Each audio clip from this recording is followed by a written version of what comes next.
What up, my golfers? It's Jeff from Golfers Unite here on AM 820 with another great episode of the Let's Go Low show here.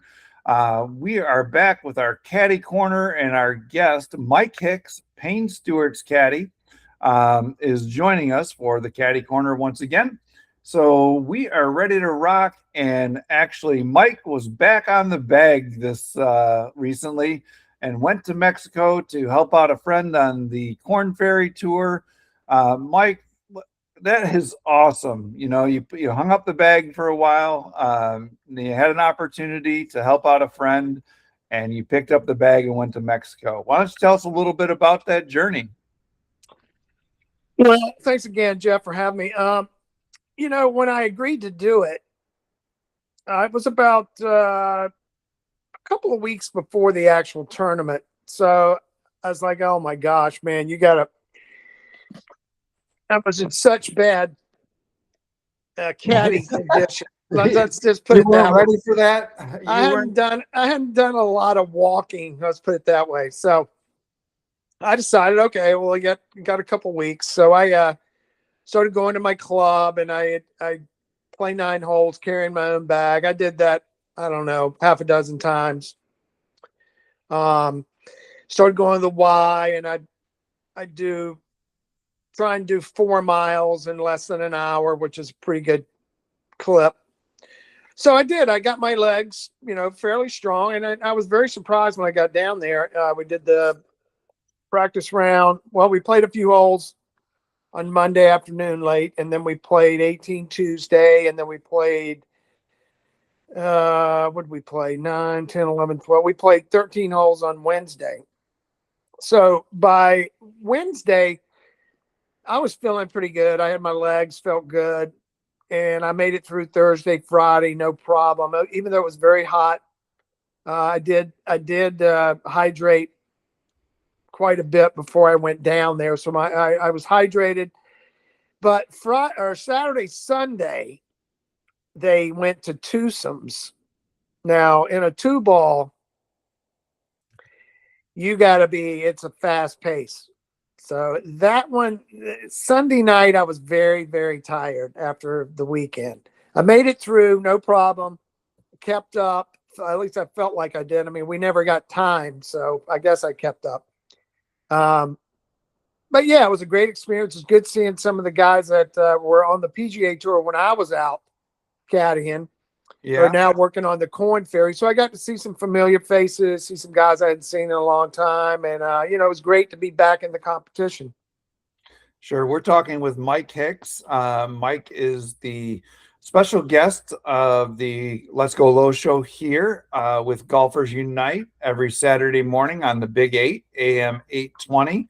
This episode is brought to you by our friends at Found Golf Balls. FoundGolfBalls.com is actually giving our Golfers Unite listening audience a special promotion, 20% off, and they have pristine golf balls from the likes of Titleist Pro V1s. Just go to FoundGolfBalls.com and enter the promo code GolfersUnite20. That's GolfersUnite20 and save 20% off their excellent quality golf balls. So, Mike, you hit the bag, you worked out, thought you were going to be pretty tired, but you found that you were in better shape than you thought, and which is always great. You got back on the tour in Mexico. Let's talk a little bit about, opening rounds and how your player did and some of the things that he was working on, or you felt that you might have helped benefit him with all your years of experience. Well, the kid's name is, he's not a kid anymore. He's 28. His name's Stephen Franken. He was ACC Player of the Year. Gosh, I don't know what year. Probably, yeah, it's probably in 2020 or 2019, maybe ACC Player of the Year. So really good player. Has the attributes to play on the PGA Tour, is incredible speed. He can putt. He's a good chipper. His iron play is good when he believes in it and trusts it, but that's a little bit what he's lacking is the mental part of it. and we addressed all that. I gave him some pointers on how to maybe deal with the stress and the mind games that are played out there with yourself. So, we'll see. I mean, he made the cut, played, the first day was very windy and a very, very tough day. I think 5 under was the low round. He left a 10-footer short on the last hole to shoot 2 under. So, he played a really nice round of golf. And then on Friday, we kind of went out there and he kind of hung on. He shot even par. The cut, I think, was the cut was what we shot, 1 under, which was very, very unusual. We thought the cut was going to be over par because it was a very difficult golf course. If you go and look at the scores, and the wind didn't even blow the last 3 rounds. Had the wind blown, single digits would have won the tournament. Okay. Anyway, there's only a couple guys in double digits, and the wind didn't even blow on the last 3 rounds. Excuse me. So I think I helped him out. I gave him some tips that I think are going to help him with the mental part of it. We'll see. He's playing in a lot of Monday qualifiers coming up. He's actually playing in a pre-qualifier for the PGA Tour event at Myrtle Beach next week. So he'll be playing in the pre today. And if he gets through that, he'll play next Monday to see if he can get in the Myrtle Beach tournament. So we'll see if some of my tips and tips and tricks, if you want to call it that, but just some of the guidance I tried to give him, if that pays off, we'll see. Sure. This is Mike Hicks that you're listening to here on the Let's Go Low show. Thank you guys for all tuning in here on AM 820.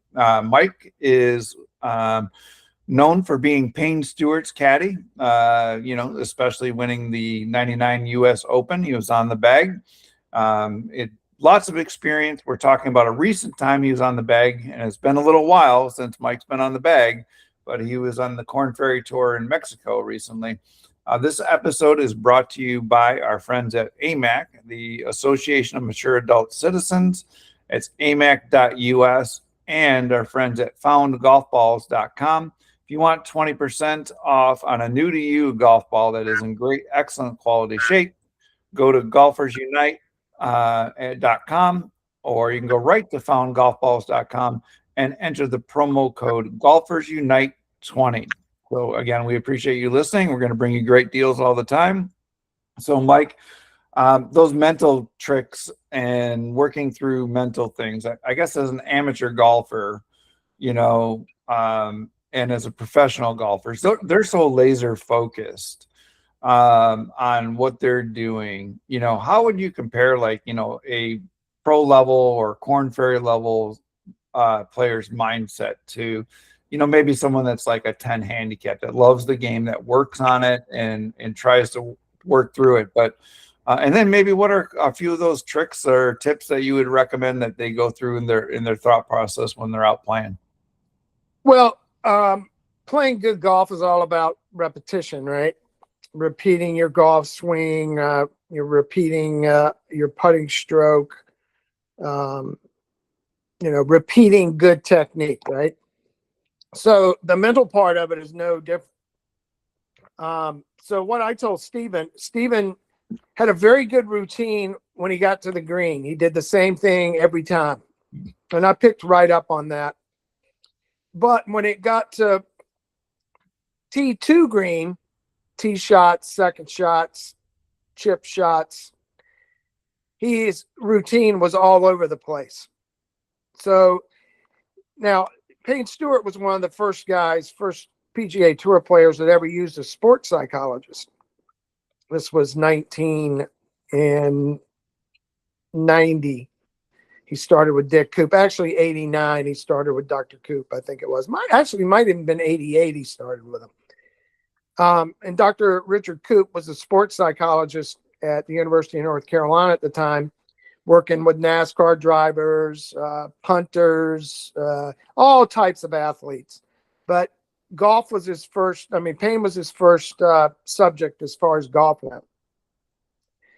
And all Dick did was to have Payne create a pre-shot routine, which he did over and over the same thing before he hit a shot. He developed a pre-shot routine, which before he didn't. He was all over the place. He might take 2 practice swings, 3 practice swings, 1 practice swing. It was just all over the map. Anyway, so Dick incorporated a pre-shot routine, and the Nicholas invented the intermediate target. Now, the intermediate target, Jack used it for alignment, and he also used it. He knew that if he started his ball over his intermediate target, that his ball would not be, even if he put a bad swing on it and it created a certain spin, if the ball still started over that intermediate target, it was not going to be too bad of a shot, right? Okay. So Dick got Payne to incorporate an intermediate target, which is picking out a spot a foot in front of your ball, aiming your club face at and aiming the ball at that intermediate target, and focusing on the intermediate target as opposed to the water, the out of bounds, the sand traps, anything that's in front of you. He wanted you to bring the focus right back to where you were, a foot in front of your ball.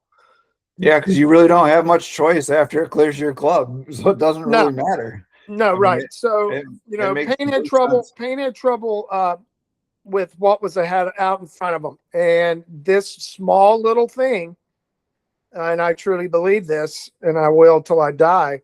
That intermediate target turned him into the champion that he was. And just a short story on that. In 1999 at the U.S. Open, we had missed the cut at Memphis on Friday, and we show up Sunday, and I had noticed the last month that he was nonchalant with his intermediate target. He wasn't, sometimes pick it out, sometimes not. And his Dick Coop, the psychologist, me, Payne, and his swing coach Chuck Cook went out Sunday by ourselves, Sunday before the U.S. Open started, and we're walking the course, and we're playing a practice round. Well, on the third hole, walking down the second hole, it's just me and Dick kind of lagging behind. He's going, "What's going on?" I said, "Well, he's not picking his intermediate out." So we get on the third tee. Payne pulls out his 2-iron, gets over the shot, and before he hits it, Dick goes, "Where's your intermediate?" Payne backs off and goes, "Oh, okay." Well, from that point on, he started picking the intermediate back out, and the rest is history. So I truly believe that because he went back to focusing on that intermediate target and not worrying about what was ahead of him, that's why he won the tournament. Yes, this is Jeff Stanislaw. You're listening to Mike Hicks. Mike is Payne Stewart's caddy, and we're talking all golf, all things on the Caddie Corner here on AM 820 right here in Tampa, the Big 8. This episode is brought to you by foundgolfballs.com. Foundgolfballs.com. If you want to get 20% off, just enter the code Golfers Unite 20. Golfers Unite 20, get 20% off new to you golf balls. Mike, we got a couple minutes here left, and the story about the intermediate spot, and I think most amateur golfers can relate with this. They walk up to the tee, and they automatically are thinking, "Don't go here, don't go there." Correct. And the intermediate opportunities, like, it just takes all that out of the picture. You find a spot a foot, 2 or 3 foot in front of you that you really want to focus on. It just clears that completely out of the vision. It makes complete sense. Why doesn't everybody do that? Well, I mean, first of all, you got to be able to hit the ball over that spot, right? That's funny. So it's for weekend golfers, I'll say that part of it, you could incorporate that, no doubt, and it's not going to hurt you. But I would say developing a pre-shot routine is always going to help, because like I said at the start of this segment, it's all about being repetitive. You got to repeat your swing, repeat your stroke. it's all about repetition. So, if you can get in the habit of having the same pre-shot routine, that's only going to help matters. So, I mean, that's for everybody that plays this silly game. So, Right. but for the people that are playing it seriously, or that are high level amateurs, or people that are trying to make money at playing golf, that simple little tip, if you can ever bring your focus and clear your mind and totally be focused on the intermediate and not what's ahead of you, you're going to lower your scores. Your ball striking is going to improve tremendously. Mike Hicks, Caddie's Corner, right here on AM 820, the Big 8, every Saturday morning at 8 a.m. in Tampa. We appreciate you coming on and supporting us, and I hope all our listeners are really enjoying the show. We're celebrating 10 episodes now, and we hope to continue to grow. Again, thanks. This is Jeff Stanislaw from Golfers Unite saying, let's go low.